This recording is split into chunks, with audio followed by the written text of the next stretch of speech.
네, 안녕하세요. 주식은 역시 기리기리세의 기리십니다. 안녕하세요, 여러분들. 자, 오늘은 옵션 만기이고 그리고 오늘 저녁 CPI가 드디어 공개가 되는데 과연 오늘 어떠한 소식이 나왔는지, 그리고 플러스 CPI가 어떻게 나오느냐에 따라서 어떤 증시 방향이 펼쳐질지, 그런 것들을 깔끔하게 보도록 하겠습니다. 같이 공부하시죠. 렛츠 기릿.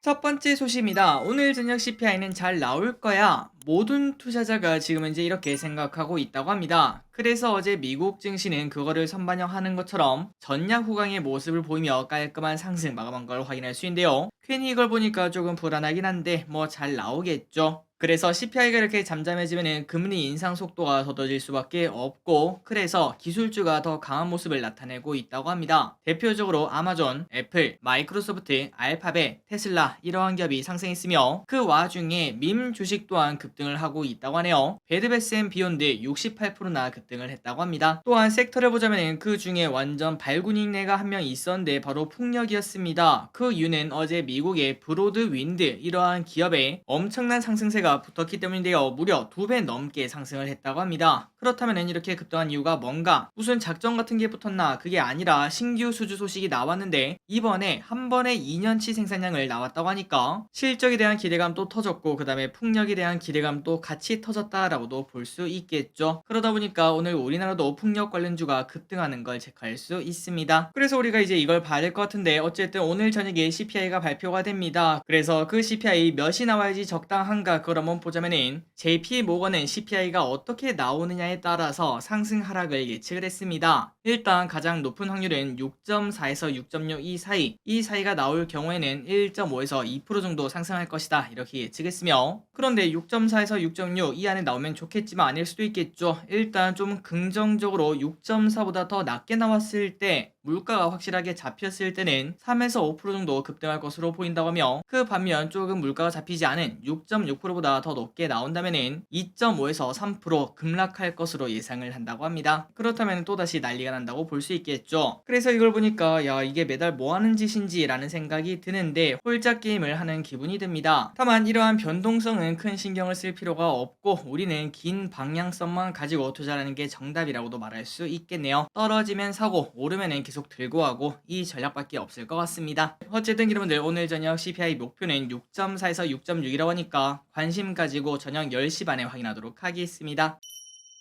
다음입니다. 아까 봤던 그 풍력 소식, 그거 말고 다른 소식도 하나 더 보도록 하겠습니다. 바로 어제 나온 소식인데요. 세계 최대 해상풍력 발전 기업인 오스테드가 한국의 해상풍력 발전 전망이 긍정적이라고 하며 적극적으로 한국 해상풍력에 참여하겠다는 계획을 공개를 했다고 합니다. 그래서 인천 앞바다를 주목을 하라고 하는데, 이미 26년 완공을 목표로 단일 단지로는 세계 최대 규모 해상풍력 발전 단지를 만들고 있다고 합니다. 예상 발전 용량은 원전 1.6기 분량이나 된다고 하니까 엄청나게 큰 걸 현재 진행하고 있다는 거겠죠. 그리고 앞으로 인천뿐만 아니라 더 많은 지역에 다양한 프로젝트를 검토하고 있다, 이런 얘기도 했으며, 물론 한국뿐만 아니라 대만에도 대규모로 이미 오스테드가 건설을 하고 있다고 하니까 이러한 풍력 관련, 그리고 특히 해상풍력 이쪽에 관련된 섹터는 지속적으로 성장할 걸 우리가 쉽게 생각을 해볼 수 있습니다. 그리고 이렇게 우리가 친환경에 신경 쓸 수밖에 없는 이유는 바로 러시아 때문이라고 볼 수 있겠죠. 러시아가 에너지의 중요성을 한 번 더 일깨워줬다고도 볼 수 있습니다. 그리고 이어서 태양광 소식도 보도록 하겠습니다. 어제 현대에너지솔루션 10몇 프로인가 급등하기도 했던 것처럼 여기에도 갑자기 훈풍이 불어오고 있는데요. 자, 우리나라에서 스트롱바이를 외치는 리포트가 나와서 어제 일단 태양광이 좋았고, 게다가 어제 오후 하나솔루션에서는 미국의 대규모 통합 생산단지를 조성한다, 이렇게 발표를 했습니다.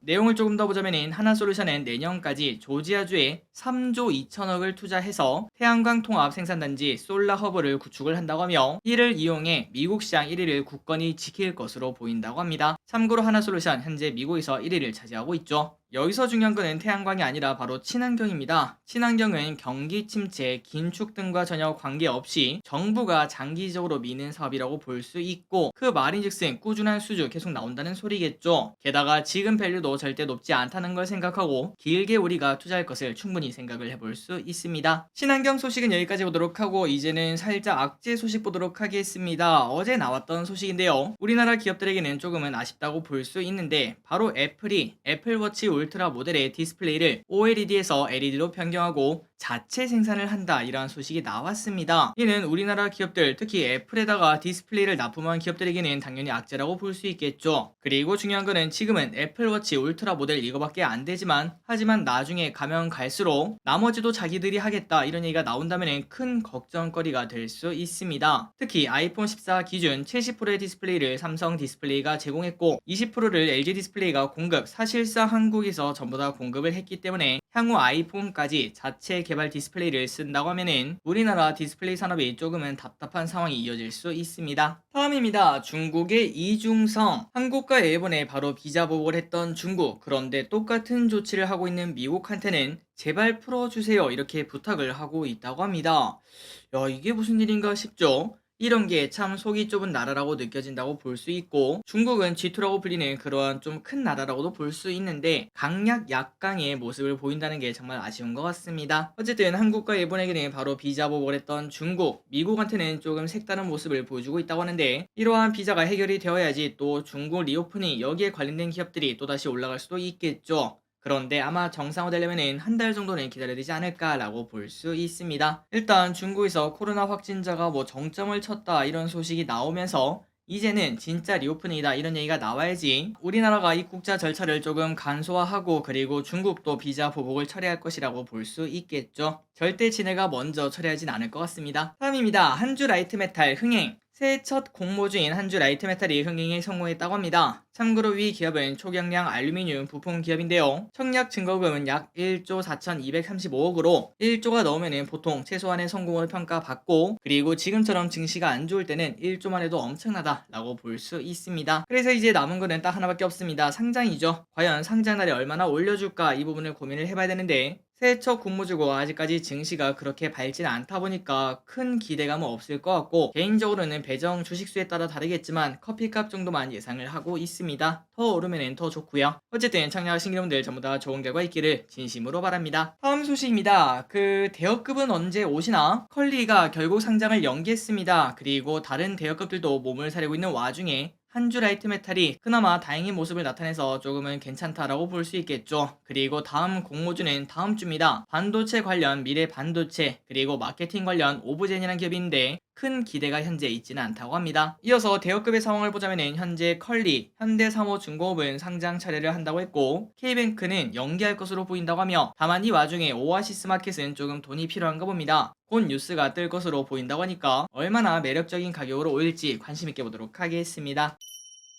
다음입니다. 금값이 오르면 수혜보는 기업. 거래량이 크지 않은 기업이지만 ITCN이라는 기업이 있다고 합니다. 요 녀석이 뭔가 봤더니 바로 금값 상승 쇠주가 될 수 있다고 하는데, 그렇다면 이 기업이랑 금이랑 뭔 상관인가, 금광 가지고 있나 봤더니 그게 아니라 바로 한국금거래소 3M 지분 67%를 보유하고 있다고 합니다. 그러다 보니까 나중에 금값이 매우 좋아질 때 거래가 활발해지면 그 수혜를 받을 수 있다는 거겠죠. 물론 아직까지는 금값이 사상 최고치를 찍은 것도 아니고, 할머니 할아버지 아이업은 엄마가 금을 사러 가는 그러한 풍경은 아직까지 나타나고 있지 않기 때문에 이 기업을 비롯한 금값에 관련된 그러한 기업이 급등할 상태는 아닌 것 같은데, 혹시나 올해 중순에서 말 아니면은 내년 그때 금 열풍이 분다면은 ITCN이라는 기업을 한번 기억을 해보시고 그때 공부를 해보시면 좋을 것 같습니다. 마치 코인이 날릴 때 거래소가 급등하는 그런 거랑 비슷하다고 볼 수 있겠죠. 다만 한 번 더 말씀드리도록 하겠습니다. 이 기업은 시가총액도 그렇게 크지 않고 거래량도 많지 않기 때문에, 게다가 왼쪽을 보시면은 최근 몇 년간 흐름이 그냥 뜨뜻미지근한, 전혀 시장의 주목을 받지 못한 기업입니다. 그러다 보니까 매수 매도를 하실 때는 조금 더 조심을 하셔야 된다는 거 절대 잊지 마시기 바랍니다. 그렇다면 이제 금값이 중요하겠죠. 사실 금값만 오른다고 하면은 금을 사지 저 기업을 살 필요는 없을 것 같습니다. 그래서 금값의 전망은 어떤가 봤더니 원자재라고 볼 수 있을지 모르겠지만 여튼 이러한 자산 예측은 당연히 어렵지만,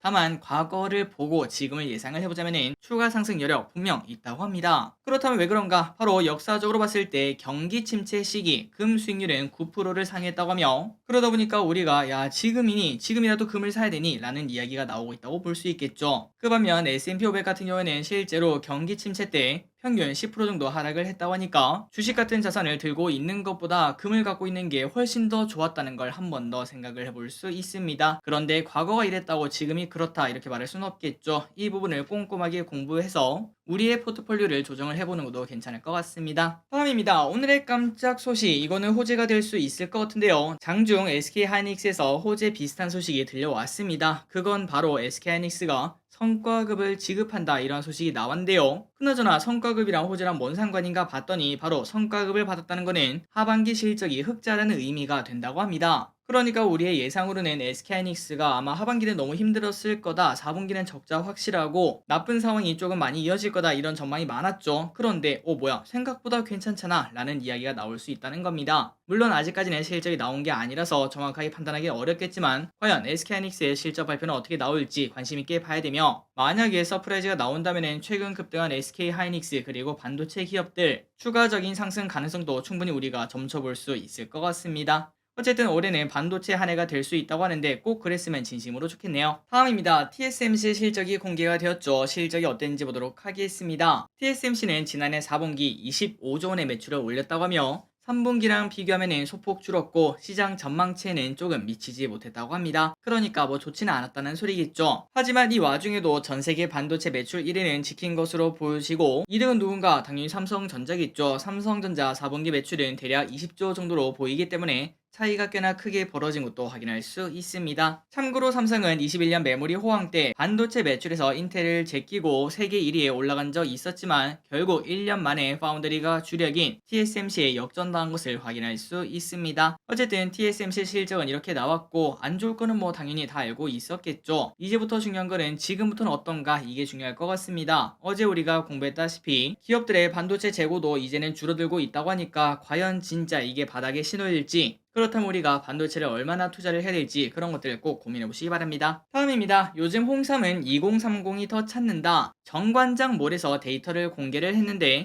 요즘 홍삼은 2030 세대가 더 많이 찾고 있다고 합니다. 무려 56.2%까지 매출 비중이 올라갔다고 하니까 이제는 홍삼이 나이 든 사람이 먼 게 아니라 젊은 사람들이 찾는 그러한 제품이라고도 볼 수 있겠죠. 아마도 건강을 중시하고 자기 자신을 아끼는 마음이 반영된 것으로 보이며 특히 코로나가 이러한 영향을 만들었을 거라고 볼 수 있습니다. 마침 또 설입니다. 이제 2주인가밖에 남지 않았는데 건기식 매출이 올라가는 소리를 우리가 지금 실시간으로 들을 수 있습니다.